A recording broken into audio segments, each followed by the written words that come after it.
Good evening, welcome to Tudor Talk Extra Time, where it's finished here at the Gallagher Stadium. Maidstone United 4, Hemel Hempstead Town 1. It's the second consecutive game in which we've lost by that exact scoreline. And joined alongside me is today's commentary team who witnessed the game in Jack Devonport and Jack Cunningham. But Jack, that was a rather disappointing and difficult watch at times. Yeah, I mean, again, conceded 3 goals in 5 minutes this time. It was 15 minutes last week.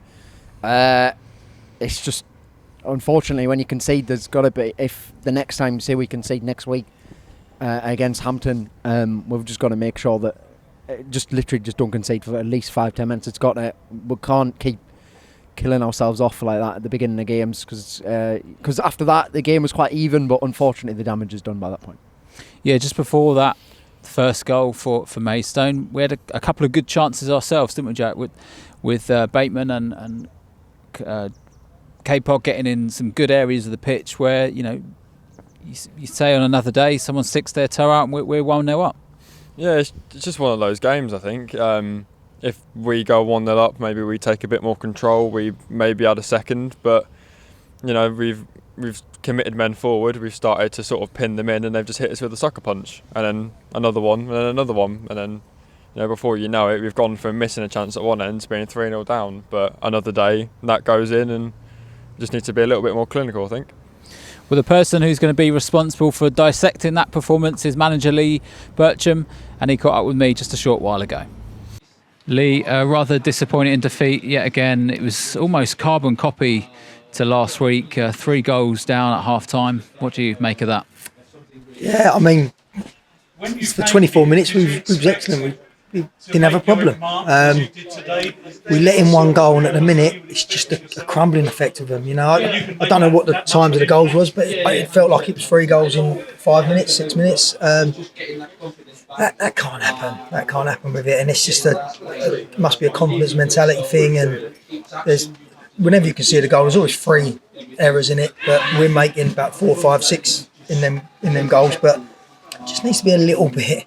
Just needs to give us a little break with it. We're not getting any breaks in any shape or form. But as I said, for 24 minutes you didn't see that happening. But we've just got some problems where if we concede, it feels like the end of the world, and it ain't. They've got to just get over that. Don't concede again for the next 5-10 minutes or whatever. Just, it's 2 weeks in the spin now. If you take the 10 minutes out of there, whatever, we've had a good go and we've made a good fist of it. But you give yourself a mountain to climb every week by doing things like that, and individually as a group, a lot of us, we've got to get things right that way. And that's what training's for, and I think that's now we've given everyone in the squad a start. So we can start narrowing it down now to the ones that we think are the ones we can rely on, and that's what it's going to come down to.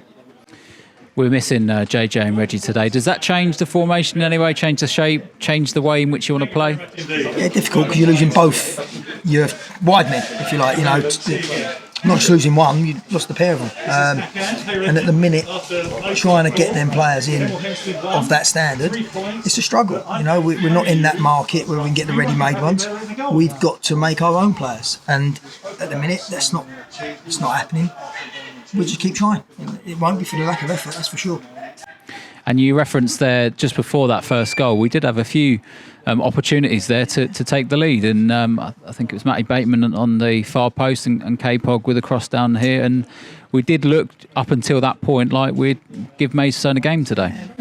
Again, it's just not happening. It's just not happening. When we get to that final little bit of the pitch, it's a bad touch or it's a bad cross or it's, it's the whole thing. There's always something that falls down at the minute as an attacking force. As a group, we keep saying it's building progress, but we can't keep shooting ourselves in the foot and conceding like the way we do. And I've been in football a long time. That's a mentality thing. If you're conceding goals like that, one after the other, after not conceding at all, that tells you something that the mental thing's not right. So it needs to look at. It needs to stop very soon.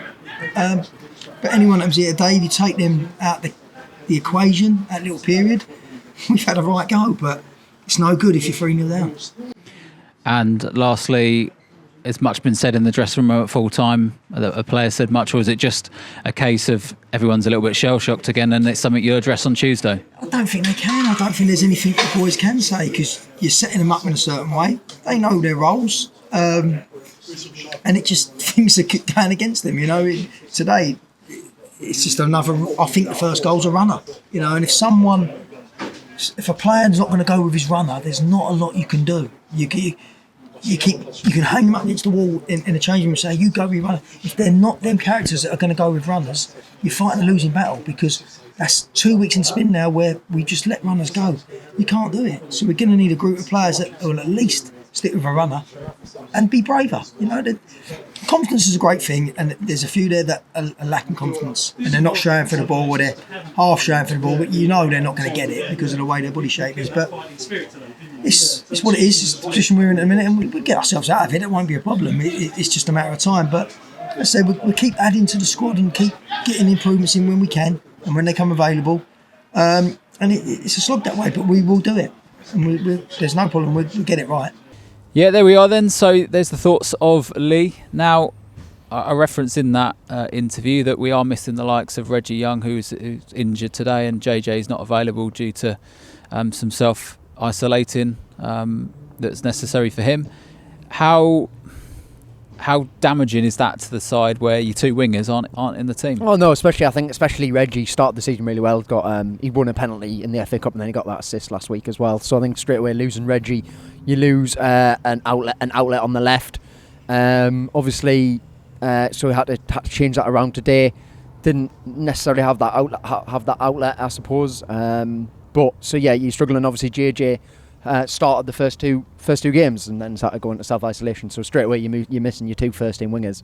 So you are struggling there. But on the other hand, it gives other people a chance to come in and state a claim, and you can't really say that they did really. Yeah, Dean Snedker made his competitive debut for the Tudors this afternoon, and his first bit of action was picking the ball out of the net 3 times, very similar to what Danny had last week. Yeah, like we said last week, Danny had a decent game by all accounts. He made some good saves, but when there's the defending there was on occasions today, then there's nothing you can really do as a goalkeeper. He did make some really good saves, but there's just a couple of lapses in concentration maybe where there's nothing he can really do. But I think I don't think he'd be too disappointed with himself. I think he played well. He made some good saves, but it's the team performance is more the problem today, I think. And a player who came on last weekend and impressed was Ajayi, and he started the game today, and he caught up with Jack just a short while ago to give his views on the game. Carla, disappointing day at Maidstone. What did you make of it? Very disappointing. Another loss, literally. But just got to go again, really. It seems for the first sort of 15 minutes that we sort of went toe to toe with them, and then a mad spell, 3 goals in 5 minutes. What would you put that down to? I think it's a bit of togetherness. It's like we work hard for 15 minutes, concede a goal, and we start breaking out. I feel like that's when we need to come together, regroup, and go again for the rest of the game, really. Obviously, we've got a good squad, so is it something you put down maybe to confidence and a bit of chemistry? A lot of players have signed fairly recently. Yeah, you could say it's a bit of that. But at the level we're playing, I feel like you just got to get that as soon as you come to the game. And going forwards, obviously we've got an FA Cup game next week. What needs to change to bounce back with a win? What needs to change? I feel like we need to go again stronger. We need to win everything, from our challenges, from the warm-up, from the start of the game, we need to be on it right to the end. So whatever happens during the game, we've got to deal with it in the game. And finally, just about weathering the storm. That's the second game in a row now. We've conceded fairly early and it's been followed by a flurry of goals. Is that something that's a little bit concerning? Yeah, it is concerning to concede goals straight off the back, one after the other, and then because that just makes the game way harder. Because instead of getting 1 goal back, we need to get 2-3 goals back. So yeah. Right, thank you very much. Cheers. There we are then. There's the views of Kyle, who had a decent game today, Jack, under difficult circumstances. Put himself about, shows his power and his athleticism in there at times. But essentially, we need everyone to be playing to those levels. Kyle really impressed me. He was put in the midfield, so once again he's proven that he can play anywhere. I think I called him a Swiss Army knife of a player on commentary, and I think that's what he is. He won loads of headers. He wasn't afraid of the physical stuff. He got stuck in. He hit a fantastic shot that, I mean, it was an absolute rocket. It went just wide of the post. Don't think the keeper was getting anywhere near it. We all saw your tweet about it.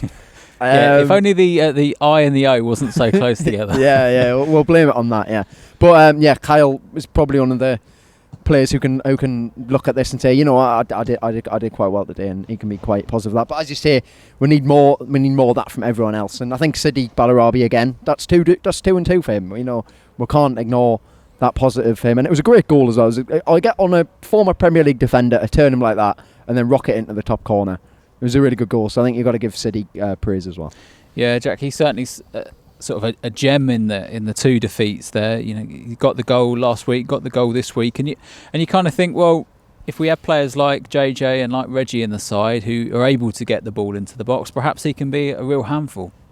Yeah, definitely. I think that's the best way of describing him. He's a handful. We were saying in commentary, he chases literally everything. You know, he spun George Alakobi a few times, which is some feat if you can look at the size of him and his experience. But yeah, you know, when you take probably the main creative outlets out of the team today, then they will struggle. So for him to get a goal, it's good for him personally, and hopefully he can kick on and others can sort of start to join him on that.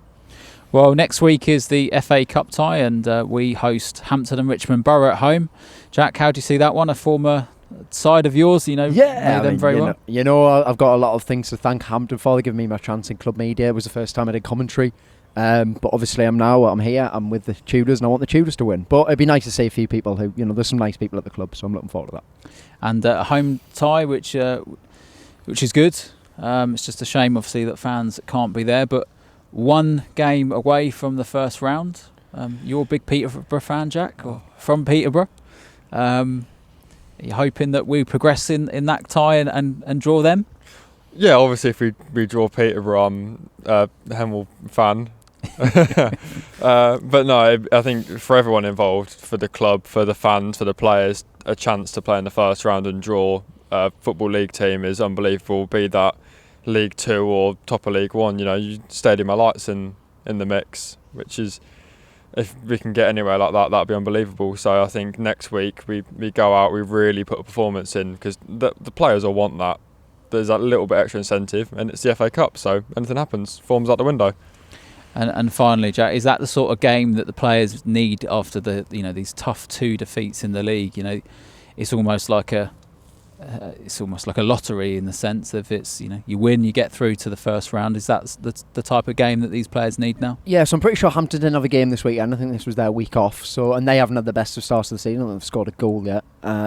So both teams are coming into this not in the best of form, and they'll both look at it as a chance to get into the first round. And as you say, I think after these sort of league defeats, it's nice to have that sort of escapism at the FA Cup, and I just hope we can go out there and at least everyone leave the pitch knowing that they've give everything no matter what. Do you know what I mean? And we'll just see what happens. It should be a good game though.